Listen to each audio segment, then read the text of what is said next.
Kami dari kelompok Sejarah 11 Merdeka J yang berisikan 3 orang anggota, yaitu Alfi Syahrin, Tifal Sofyan, Muhammad Rifki. Kami akan menjelaskan tentang perlawanan Kesultanan Aceh. Latar belakang Perang Aceh. Perang Aceh terjadi karena keinginan Belanda menguasai wilayah Kesultanan Aceh yang menjadi sangat penting setelah terusan Suas dibuka. Sebelum Perang Aceh terjadi, Belanda berhasil menguasai wilayah Kesultanan Delhi, Langkat, Asahan, hingga Serdang melalui Perjanjian Siak tahun 1858.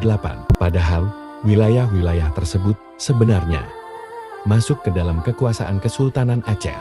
Sebelumnya, merujuk pada Perjanjian London tahun 1824, Belanda harusnya mengakui kedaulatan Kesultanan Aceh atas wilayah-wilayahnya. Namun, adanya Perjanjian Siak dan masuknya Belanda ke beberapa wilayah Aceh membuat Kesultanan Aceh geram dan menuding Belanda melanggar Perjanjian London tahun 1824. Sebab khusus terjadinya Perang Aceh. Sejak saat itu, ketegangan pun meningkat.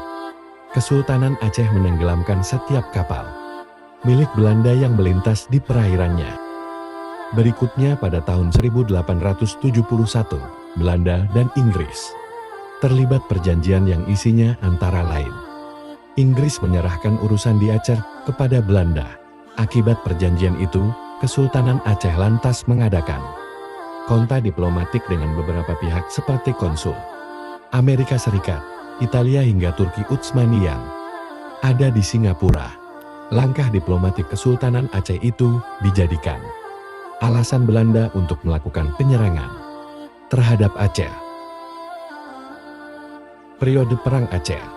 Perang Aceh terjadi dalam 4 periode, sepanjang tahun 1873 hingga tahun 1904 itu. Periode pertama Perang Aceh terjadi pada tahun 1873 hingga tahun 1874. Saat itu, pasukan Aceh dipimpin oleh Panglima Polim dan Sultan Mahmud Shah.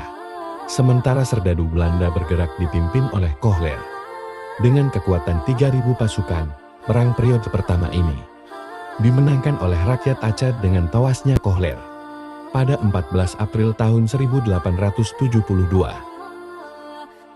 Periode Perang Aceh kedua terjadi pada tahun 1874 sampai 1880. Rakyat Belanda dalam periode kedua ini dipimpin oleh Tuanku Muhammad Daud. Belanda yang dipimpin oleh Jenderal Jan van Suiten berhasil menguasai Istana Sultan Aceh pada 26 Januari tahun 1874. Perang Aceh periode pertama dan kedua ini tergolong perang total dengan kekuasaan politik Aceh masih utuh meski pusat pemerintahannya berpindah-pindah. Sementara Perang Aceh periode ketiga terjadi pada tahun 1881 sampai tahun 1896. Dalam periode ini, rakyat Aceh melancarkan strategi perang gerilya di bawah pimpinan Teuku Umar.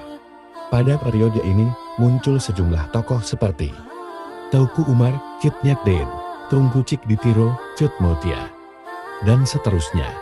Adapun periode Perang Aceh keempat terjadi pada tahun 1894 sampai 1910.